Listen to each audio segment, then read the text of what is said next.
perfect or complete. It's not dissimilar to certain Western notions, Greek notions of a complete human being, or a complete thorough gentleman in the later Western tradition. Somebody who is noble, good, accomplished, strong, doesn't hesitate from a fight if something has to be engaged. And who was he? Ikshvaku Vamsha Prabhavaha. And what else? Sacha Sarva Gunopeta Kausalyanandavardhana. He was the delight of Kausalya, Queen Kausalya. So he was endowed with Sarva Gunopeta. He was endowed with all the great qualities and was the darling of Queen Kausalya.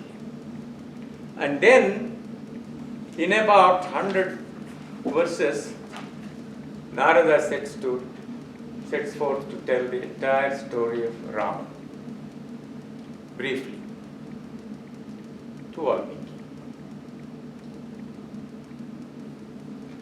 What is the story? Basically, it's I guess most of you, every one of you knows it, but just briefly recalling, King Dasharatha, a great king, successful king, has 3 queens. Kausalya is the eldest, the chief queen, senior queen. Sumitra, the middle one, and Kaikeyi, the youngest. Kausalya's son is Rama, beloved of the king, king's favorite. Sumitra has twins, Lakshmana and Bharata. And Kaikeyi, the youngest queen, is also the king's favorite. Her son is Bharata. So Rama is married to Sita particularly at a Swayamvara function. And the king decides to anoint Rama, his favorite son, as the crown prince so that he is the successor. So Kaikeyi, the junior queen, the junior most queen, the youngest, his favorite, has in the past, she's a very enterprising personality. She accompanied her husband on all the battles. But at one time she does some extraordinarily heroic thing to save his life, at which he promised her 2 boons. She said, "Not now, I'll cash it when I need to." She had held it as a rain check. And when King Dasharatha decides to anoint Rama as the crown prince, she, at the instigation of a so-called advisor, a maid companion who instigates her to do this, she cashes it, basically saying Rama should be exiled to the forest for 14 years and her own son Bharata should be crowned king. King is aghast at this because he's almost, that's not what he was expecting. So anyway, Rama wants to make his father a truthful person, so he opts to go. His beloved wife Sita says, "I go where you go." She goes with him. Loyal brother Lakshmana goes with him. They have many years of adventure and life in the forest, but then Sita, the most beautiful woman, was always coveted by Ravana, the charismatic and powerful king of Lanka, what we call. And he deceives Rama and Lakshmana and abducts Sita. A great battle ensues with some superficial similarities to the Helen of Troy story, but quite different characters. Rama is quite different from, what's his name? The hero of the epic. Paris. So, with the help of a monkey army, he defeats Ravana, gets back Sita, and rules again. So that's roughly the story. Kausalya's son is Rama, Kausalyanandavardhana. He tells this story, and at the end of the story,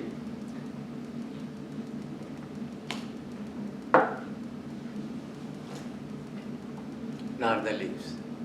Naradasya tu tadvakyam shrutvā vakya visharadaha pujayamasa dharmatma sa shishyo mahamuni. Having heard Narada's word, Vālmīki offers him due hospitality and respect, and Narada takes Vālmīki's permission, as is gracious for hosts and guests to do. Apracheva Yanujñātaha sa jagama vihayasam. He takes leave of Vālmīki and goes heavenwards. Now, sa jagama vihayasam. Narada flies in the skies. He doesn't do this mundane traipsing around the world. He flies in the skies. He has got the facilities. As I said, he has freedom of everywhere in the universe. Sa jagama vihayasam. He came from the skies and he goes back to the sky. Vālmīki is profoundly impressed by Narada's affirmative action, the possibility of good. So Narada has come from above, heavens, and he put this idea into him. It is possible. The idea is that good is possible in this world. There may not be too many of them, but it is possible. The possibility of good. So Narada symbolizes, he's come from heaven, comes from above and gone above. He symbolizes the world of ideas, of possibilities, of imagination. It's a world of ideas that we tend to associate that when we have an idea or an imagination or something, we tend to think it comes from above. Maybe because our brains are above and feet on the ground. But sa jagama vihayasam. We say in the Indian tradition, urdhvamulam adhashakam ashwatham prahuravyayam. We talk about a tree, the tree of imagination, the tree of inspiration, which has its roots above. Urdhvamulam, adhashakam, branches coming down. The idea, the world of ideas has its roots above, unlimited, no limitations on it, and the roots above and the branches coming down. This is the notion from the 15th chapter of Gita. Urdhvamulam adhashakam ashwatham prahuravyayam. Ashwatha we call that tree. It's a pupil, is it? What's the English translation? Sometimes you never. Tree. People. Yeah. People tree. So its roots above and branches down. Ashwatha. The name is, it's never the same tomorrow as it is today.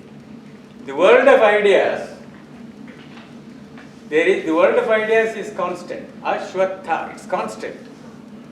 But the contents of it may not be the same tomorrow as they are today. Ashwatha. What's today may not be there tomorrow, which is why when you get ideas, you have that little notebook and jot it down, because tomorrow it may not come to you. Ashwatha. Ashwatham prahuravyayam. This is an immortal tree. The tree is permanent, but Ashwatha. It's not the same tomorrow as it is today. That's the notion. So Narada represents that. Vālmīki is now inspired by that.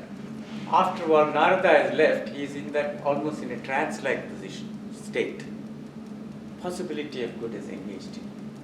But the world of ideas is just that.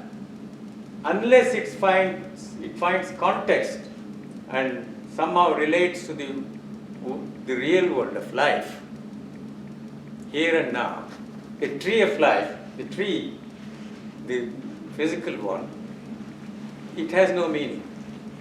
So what you need is something that is rooted in the earth, in the physical real world, with branches above. So when the tree of imagination with its branches hanging down and the tree of reality with its roots below in the real world and branches going up, that intervening space is a space where magic happens.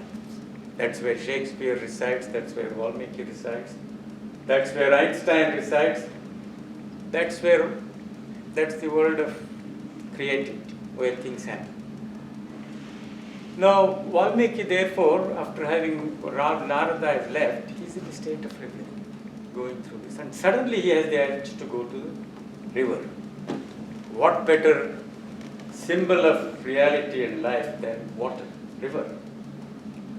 Jagama Tamasatiram Janavyastu Aviduratam. Jannavi is Ganga. Nearby his ashrama there is this river called Tamasa. Tamasa means peaceful or placid one. Janavyastu Avidurata. And he goes there with his favorite senior most disciple, Ananth Rao.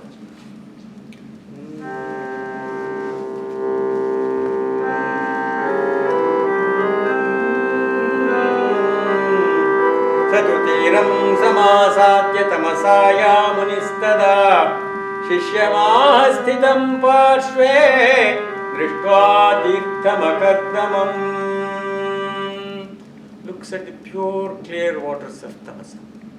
Shishyamahasthitam parshve drishtva tirtham akardamam tirtham drishtva shishyamahasthitam parshve sthitam shishyamaha. What does he say? Akardamamidam tirtham bharadvaja nishamaya ramaniyam prasannambu sanmanushya mano yatha. Look at this pure, clear waters of this river. It's very plastic, it's very still, giving this peaceful appearance, this river. Clear waters. Akardamamidam tirtham, not turbid at all. Clear waters. Akardamamidam tirtham bharadvaja nishamaya ramaniyam prasannambu sanmanushya mano yatha. Ramaniyam, it's enchanting, pleasing. Prasannambu, pleasing waters. And what does it remind him of? Vālmīki's state of mind, having had that affirmative answer from Narada, he is in that in a certain sense of rapture. What the river, this peaceful river, reminds him of, San Manushya Mano Yatha, very much like the mind of a good man, good person, good human. San Manushya Mano Yatha, like the mind of a good human. The possibility of good is in his imagination, is excited in a way after Narada's affirmative answer, and he is looking to how it can be rooted in the real world. So this peaceful river reminds him of a good person. San Manushya Mano Yatha, Manushya is human. And then he says, he just feels like having a dip. Idamevavagahishye tamasa tirthamuttamam. I feel like having a dip. It's the urge to experience that sense of purity. The river conveys to him something that is very pure and clear. He wants to experience that. So he's in the state of innocence. When you have a great idea, whether it's to write a poem or a scientific project or anything else, you are in a state of innocence. Until you go to the lab and try to do this thing, then experience and innocence come together and something else happens. Until you start to write that poem, that's torture and you need cups of coffee and what have you. But that he is in that state of innocence and is looking to experience, because Vālmīki knows that is all very well, but he has to find a context in the real world. And the river inspires him. Idameva avagahishe tamasa tirtha. Avagahana is a very loaded word in Sanskrit. If you want to bring something to somebody's attention, you say, bring it to his avagahana, we say in vernacular languages also. Avagahana is dipping, having a dip in the river. I feel like having a dip in this lovely river, enjoying the beautiful clear waters. So he asked his disciple to give him, life is very simple in the hot climate. Is what you wear and you have another something on your shoulder. That serves as your towel. Valkalam mama, give me my other garment, so I want to have a dip. The Shishya gives it to him. So Shishya hastad adaya. Are there any brand new students of Sanskrit here, or are all seasoned, experienced students here? Shishya has, people are keen on nowadays to talk Sanskrit. Shishya hastat adaya. The disciple gives him hastat adaya. He receives it, takes it from the disciple's hand. Shishya hastat adaya. Valkalam niyate. He gets that garment. Then, natural. He just doesn't want to go and immediately have it. He just goes for a wander. He's enjoying the Pashyato Vipulam Vanam. It's lush green forest around. Beautiful. Vipulam Vanam. And he wants to have a walk around, not just the river, but enjoy the environment surroundings. So the sylvan surroundings, it simply adds to his sense of that oneness.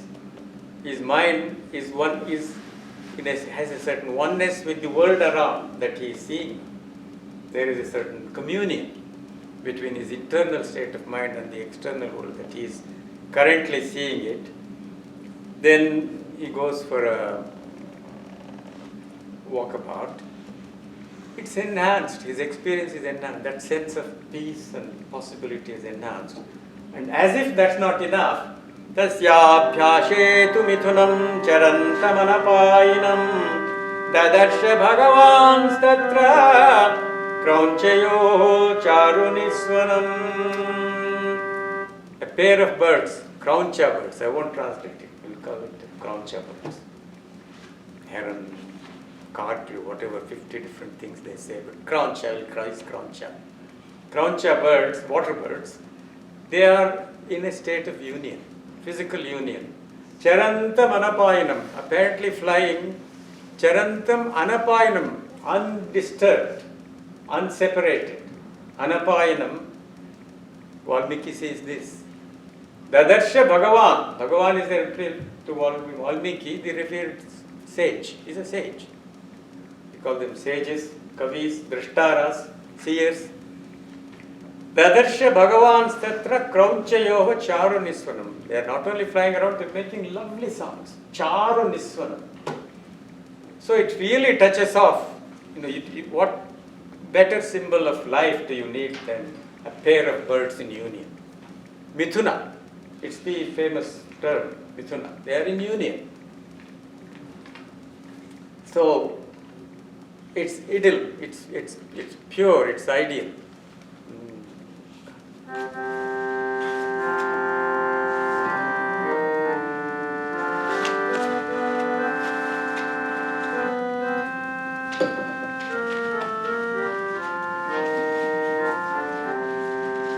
Vālmīki is looking for experience, and he gets it in full.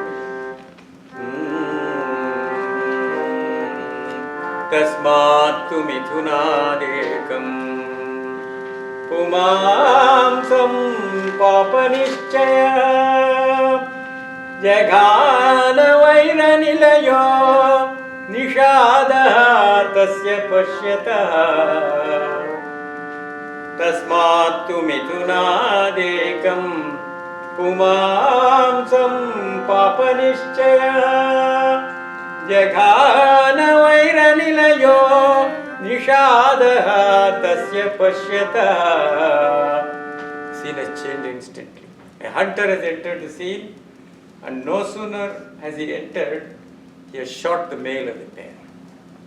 Jaghana vairanilayo. The poet calls him an abode of hatred. Vairanilayo. Nishadaha tasya pashyata. And a hunter, even as Vālmīki is looking at them, at the pair of birds, he has come and shot. Tasmatu mithunat ekam. The one, the pumamsam, the male. He shoots the male of the bird. Jaghana vairanilaya nishadaha tasya pashyata. In a fraction of a second, the whole scene has changed. Tam shonita paritangam ketamanam mahitale bharya tunihatam drishva nurava karunamiram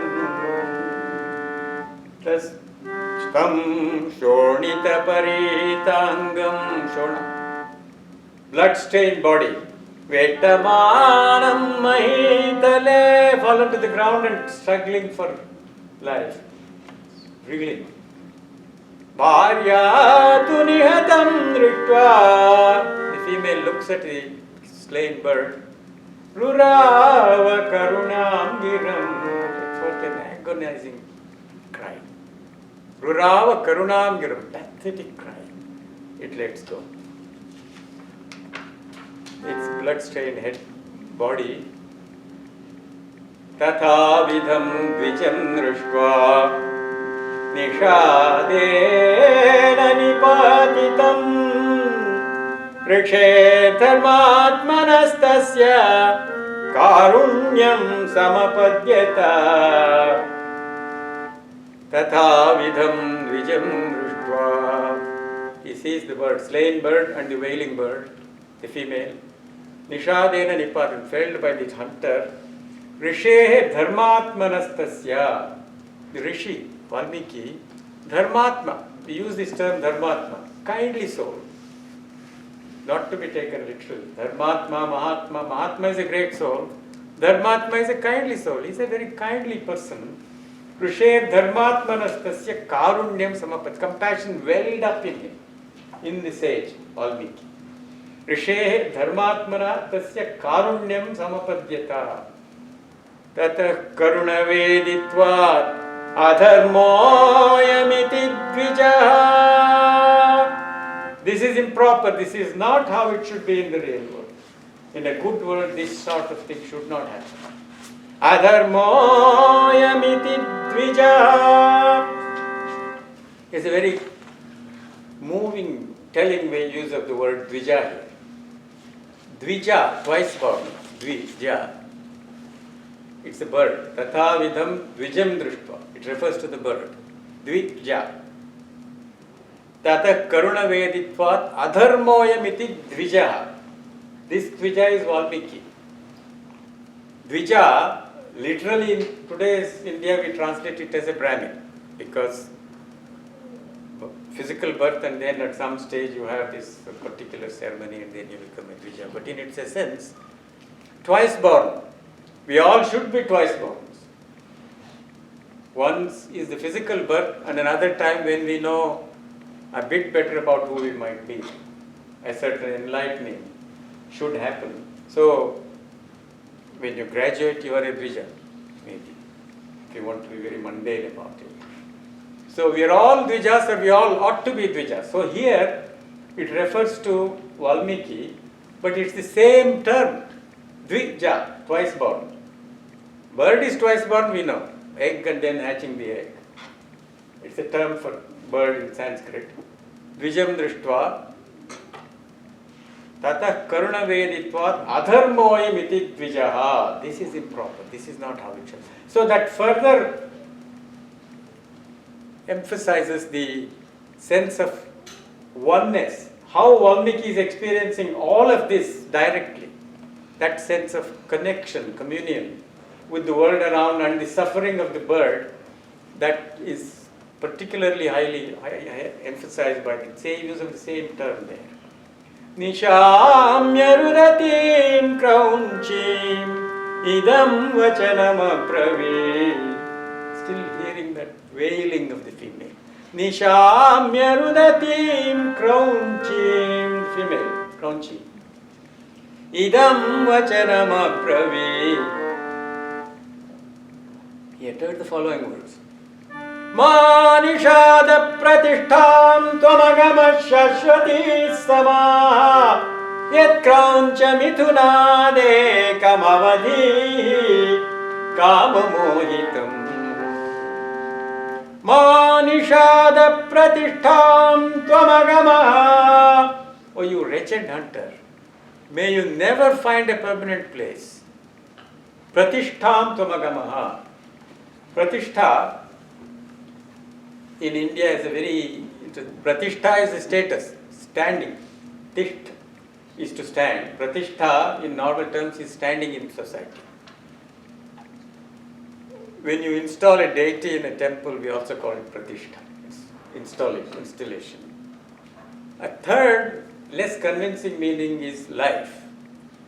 So some commentators have interpreted it to say that Vālmīki cursed him with death, that the cursed that the hunter should die. Shashvati Samaha, for eternal years. So you don't die for eternal years. So Shashvati Samaha Pratishtham Tvam Agamaha. May you never have a permanent abode, which is the myth of the hunter, of us all. Unsustainable living.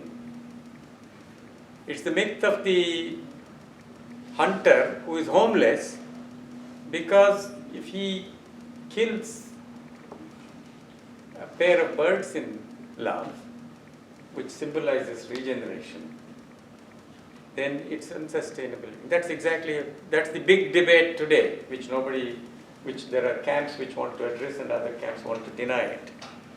So, Ma Nishada Pratishtham Tvamagamaha Shashvati Samaha, for Yet Krauncha Mithunadekam Avadhihi. You killed one of you had the heartlessness to kill one of a pair of birds in love. Kama Mohitam, this is the important thing. Hunter's profession is to kill. You might say, look, what's wrong? It's his profession, to kill. That's how he makes his living. But the question here is Kama Mohitam. You do not kill animals in love. That again is highlighting the fact of sustainability. The birds in love symbolize regeneration. If you kill one of them, that means you are denying the whole. You're not living sustainably, putting it in very mundane and blunt terms.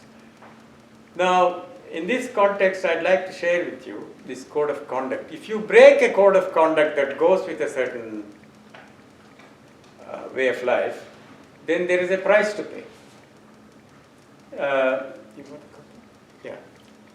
I want to share, coming from Australia, a recollection of a childhood memory by a great Aboriginal Australian writer, the late Nunakal Ujuru was her Aboriginal name, initially generally known as Kath Walker. She recalls her childhood days in Stradbroke Island in Queensland, where she was a family of 7 children with their Aboriginal parents. The father was a gang leader of a gang of workers in the Stradbroke Island. And in those days, she was born in 1920. She was writing about 1930. This is what happened when she was about 10 or 11, that sort of age. They didn't get much wages.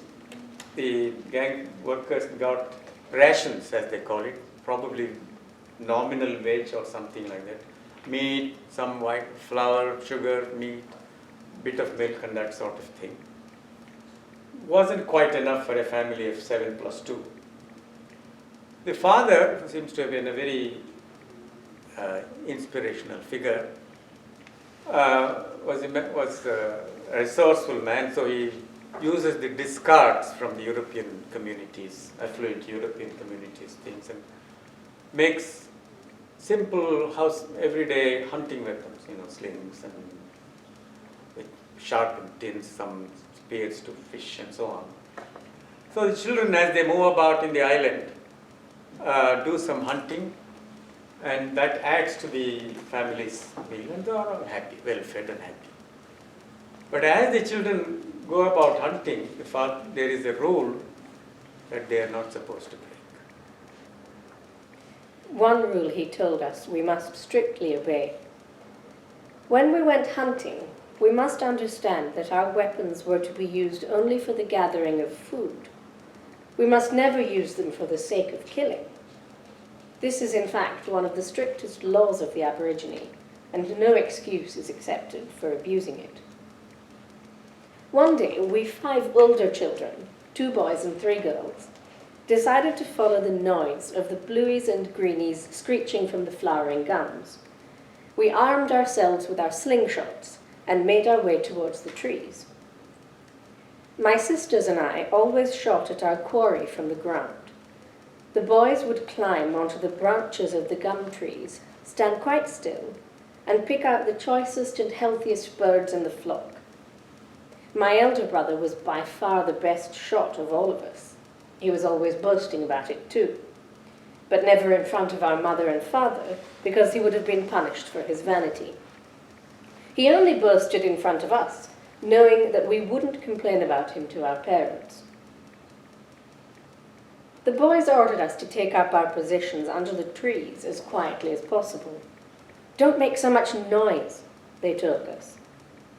In spite of the disgust we felt for our boastful brother, we always let him start the shooting. He was a dead shot, and we all knew it. Now we watched as he drew a bead on the large bluey straight across from him. The bird seemed intent on its honey gathering from the gum tree. We held our breath, and our brother fired. Suddenly there was a screeching from the birds, and away they flew, leaving my brother as astonished as we were ourselves. He had been so close to his victim that it seemed impossible he should have missed, but he had. We looked at him, and his face of blank disbelief was just too much for us. We roared with laughter.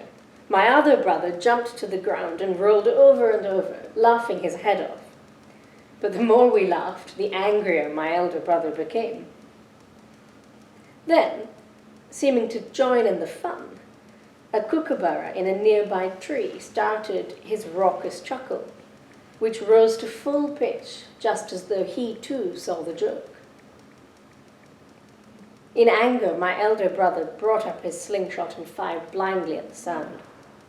"Laugh at me, would you?" he called out. He hadn't even taken time to aim. Our laughter was cut short by the fall of the kookaburra to the ground. My brother, horrified, his anger gone, climbed down, and we gathered silently around the stricken bird. That wild aim had broken the bird's wing beyond repair. We looked at each other in frightened silence, knowing full well what we had done. We had broken that strict rule of the Aboriginal law. We had killed for the sake of killing, and we had destroyed a bird we were forbidden to destroy. The Aborigine does not eat the kookaburra. His merry laughter is allowed to go unchecked, for he brings happiness to the tribes. We call him our brother and friend. We did not see our father coming towards us. He must have been looking for firewood. When he came upon us, we parted to allow him to see what had happened. He checked his anger by remaining silent and picking up a fallen branch. Mercifully, he put the stricken bird out of its misery. Then he ordered us home. They go home, parents don't speak to them. Family has dinner, and then after which the mother orders the children to gather in the backyard and pile all their hunting tools in the backyard. After which the father speaks to them for the first time. Father spoke for the first time since we had killed the kookaburra. He asked for no excuses for what we had done, and we did not offer any. We must all take the blame. That is the way of the Aborigine. Since we had killed for the sake of killing, the punishment was that for 3 months we should not hunt or use our weapons. For 3 months we would eat only the white man's hated rations. During those 3 months our stomachs growled, and our puzzled dog would question with his eyes and wagging tail why we sat around wasting our time when there was hunting to be done. It happened a long time ago.